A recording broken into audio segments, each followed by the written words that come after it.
it's all very strange, this, isn't it? I do this all the time. I speak to a band every day on Zoom, but I still haven't quite got. I miss the tactile nature of sitting in a room with people. I have to say, it's weird, isn't it? Yeah, just putting your hand on their knee and just a gentle squeeze of reassurance. Yeah, breathing on the back of their neck. Yeah, you can't do that anymore, Crispin. That's frowned upon these days. So maybe it is better that there's a screen between the two of us. Listen, I've been spending some time with the new songs this morning. They're very good. I know I have to say that because it would be a rubbish conversation if I didn't. But there's two of us, and we'd duff you up. Yeah, again, the screen between us. I'm safe, but no, they're really good. I tell you what, I thought when I was watching the videos is I was thinking these seem like men who are having a hoot, and I haven't always thought that about Kula Shaker. Like I've sometimes thought that your music is, you've dealt with some quite serious themes in the music, spirituality and such like. But when I was watching the videos, I was going, they seem like they're having a lot of fun. Is that fair to say? Yeah, for sure. Jay, were you having fun? You better have been having fun. I have a rule against fun, you know that.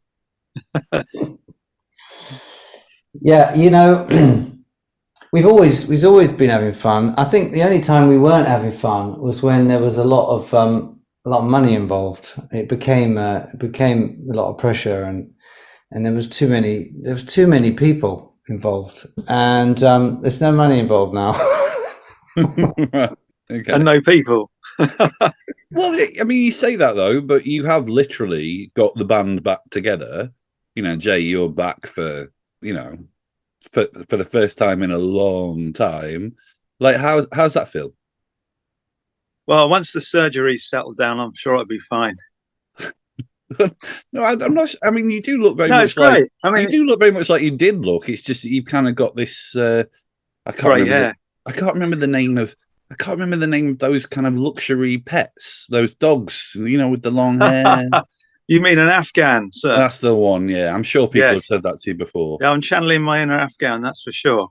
Yeah. Well, what was that process like of you coming back into the fold? It felt really natural, actually. I mean, it was just a phone call, and then we met up. And do you want to play? And we played. When I met you at the pub, it was the oldest. Isn't it one of the oldest pubs in England? Yeah. And I can't remember what it's called. It's never been decorated. Yeah, it is definitely a bit Lord of the Rings. That place, and felt like sort of the outer reaches of the Shire. And there was basically when we had our kind of when Alonso and Paul and myself started playing again after quite a serious hiatus around 2006.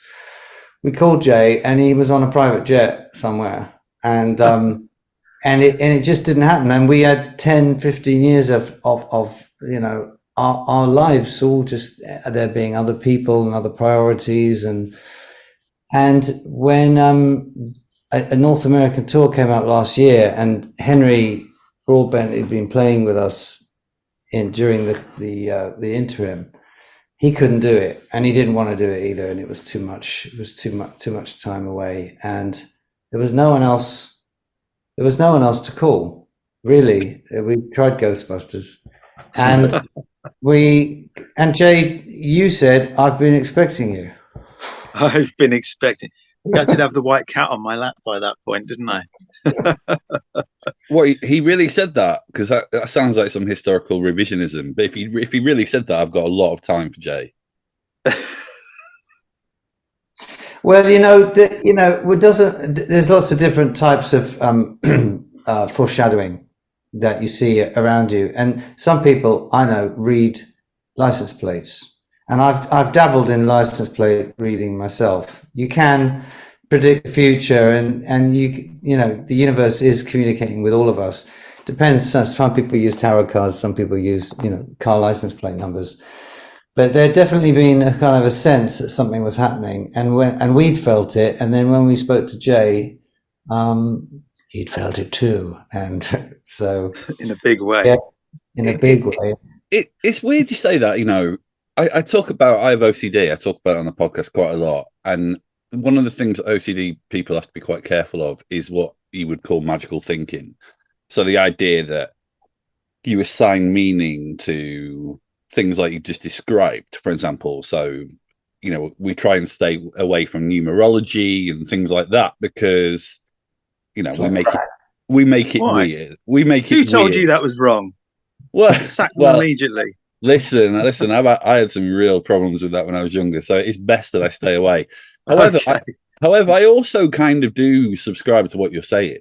I do sometimes think, I think there's some strange things going on that are mystical and spiritual, and I do subscribe to all of that. But so it is interesting to hear that you actually felt like there was almost something in the ether. Yes, stuff rhymes sometimes, doesn't it? That's just it. The universe rhyming. Are we all in a simulation? That's where my thought. Don't go there.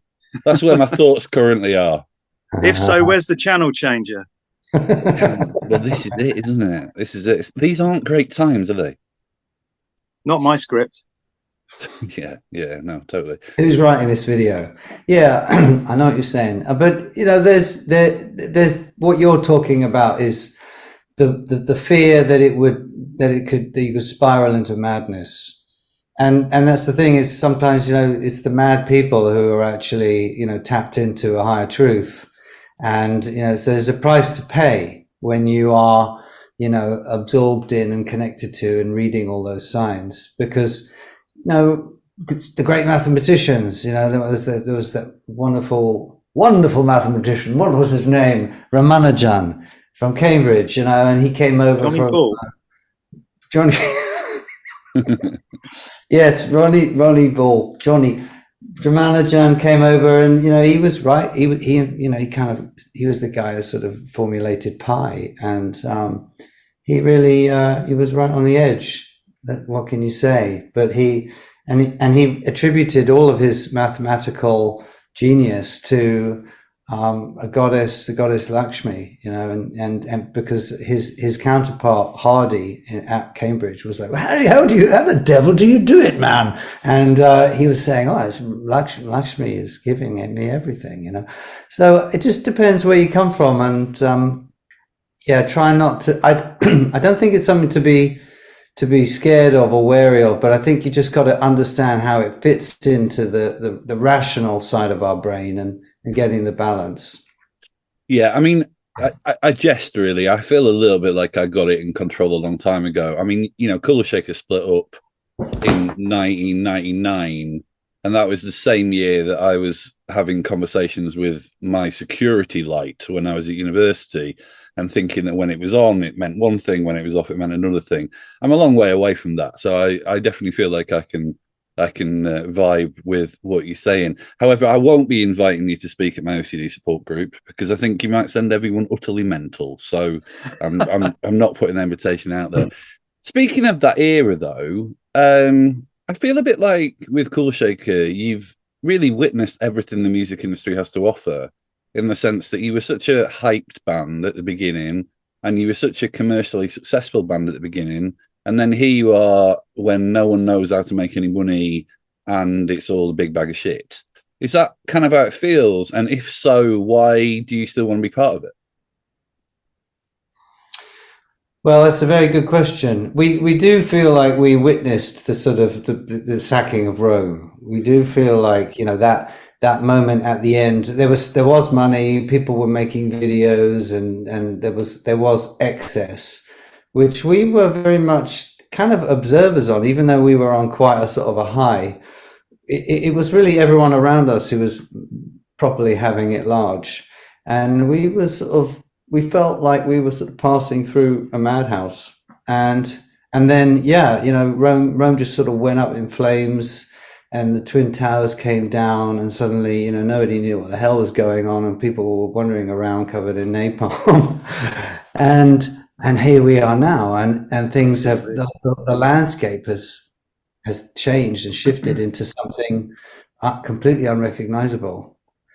But is it all bad? I don't know. And I did think it was all bad for a while, and then my kids really have restored hope in me, because they love all music, and the kind of playlist YouTube world of just finding music and music speaking for itself has has created this massive growth of access to music, which is driven by good tunes rather than what's being pushed.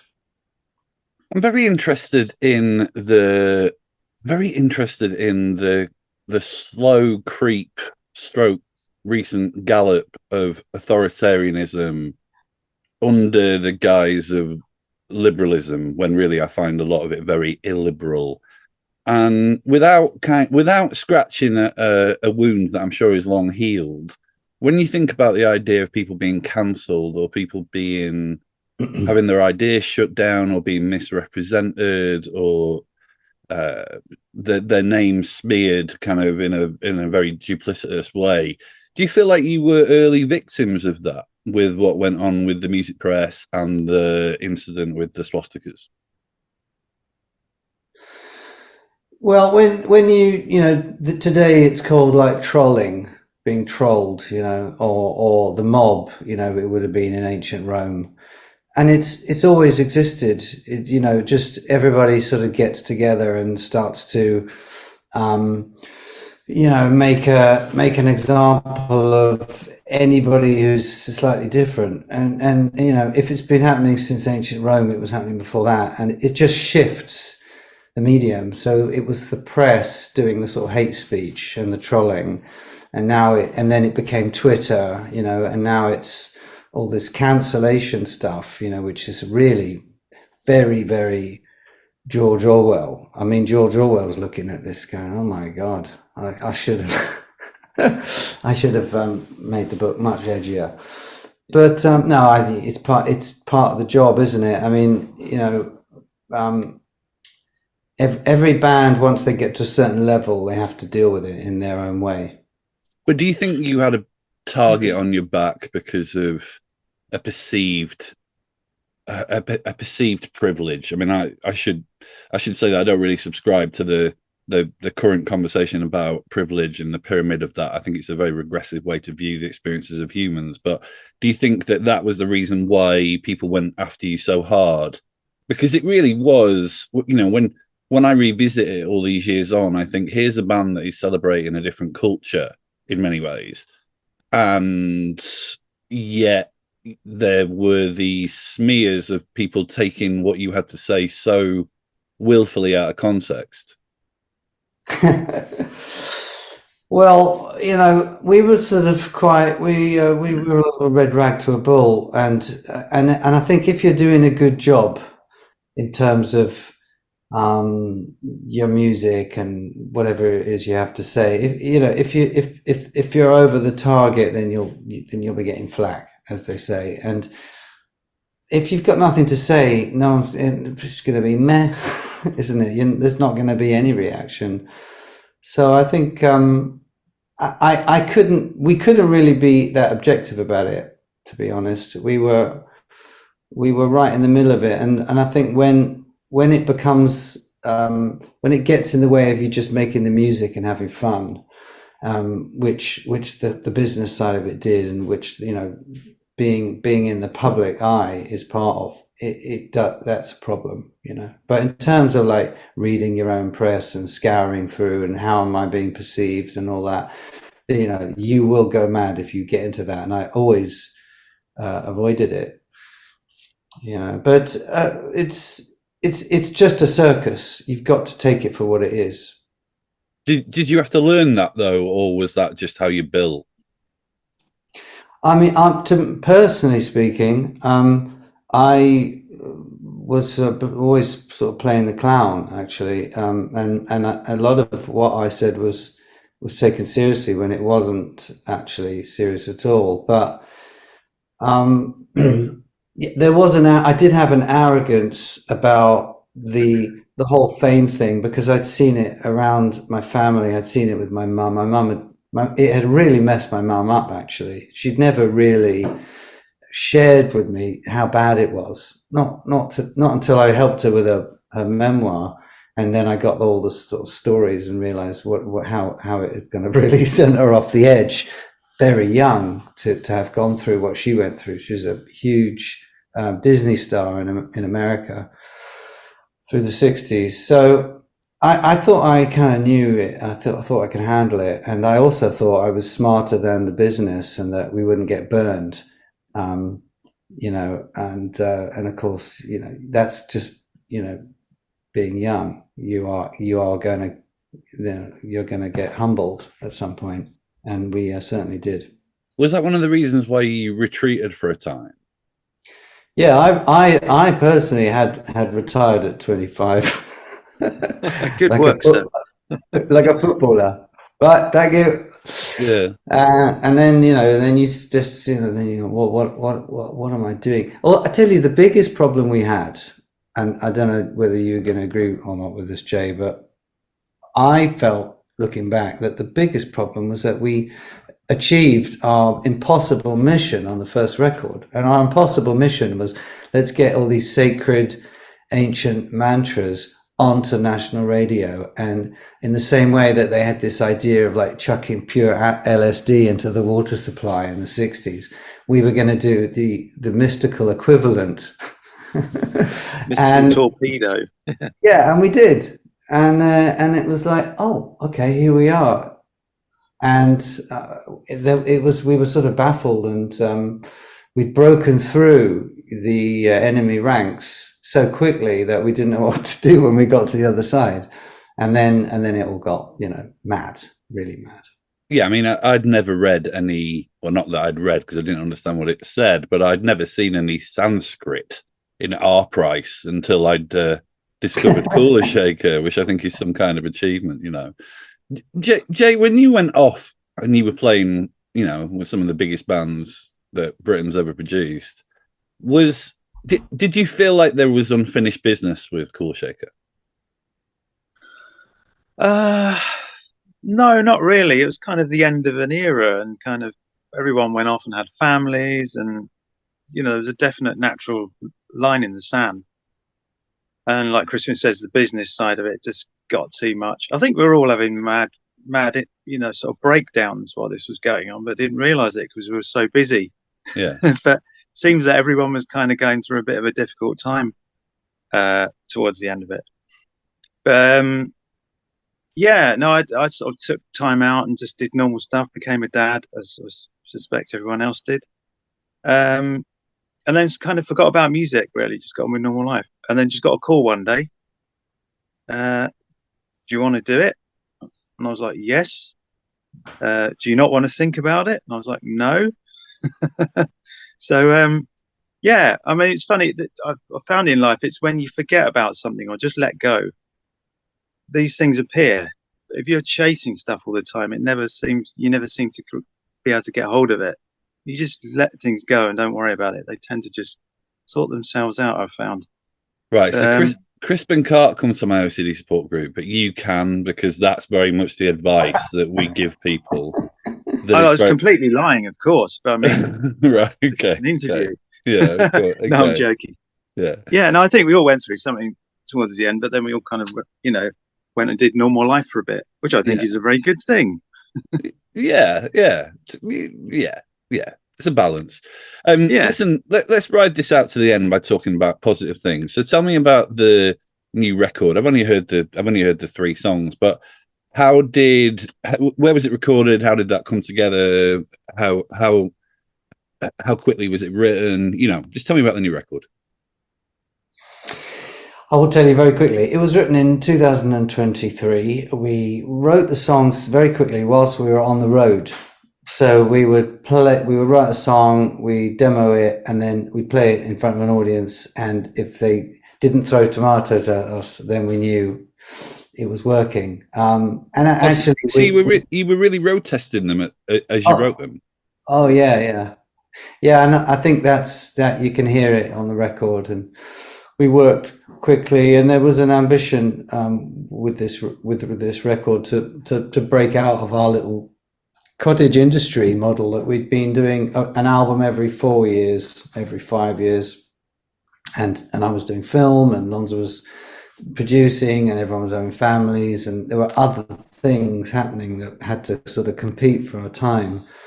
And when Jay came back, we decided, let's just, really kick it into a different gear and go for it. And it's been a joy. And, some of the songs have sat in the bottom shelf for a while. There's been a few tracks that I recorded, a few years ago, and we've dusted them off, and it's been great to have the chemistry of this unit to then play those songs, and because it brings a whole other life and character, and that's the thing. If you have a good song and then you get a great band to play the good song, then the whole thing just kind of it sort of increases and improves exponentially. And I can be objective about this band being great because I stepped back from it as a producer, and I've just with age as well. I speak to a lot of people who enjoyed great success in the 90s on the podcast, music that I grew up with, and pretty much everyone says that they are enjoying what they do now more than being in the eye of the storm. Where do you stand on that? You mean the eye of the tiger or the eye of the storm? I mean both, if you want. I think Eye of Calcutta, is that a thing? It is now. It is now. Yeah, well done. Yeah. It depends where you're at, doesn't it? It's all about where you're at. And to be honest, things are pretty mad right now for us. There's a lot going on, and actually there's quite a lot of pressure in terms of, having a new release and the work that's involved when you're an independent. But, because we're all just, slightly more grounded and experienced and happier in ourselves, it's not as bad to deal with. It really isn't. It's when you're a kid and you're just getting pushed around by everybody, and you're sort of like trying to fight off the vampires, and there are a lot of them. What's your skincare regime? Because I can't believe I'm speaking to a man in his 50s. I don't look a day over 50, do I? My skincare regime is Domestos.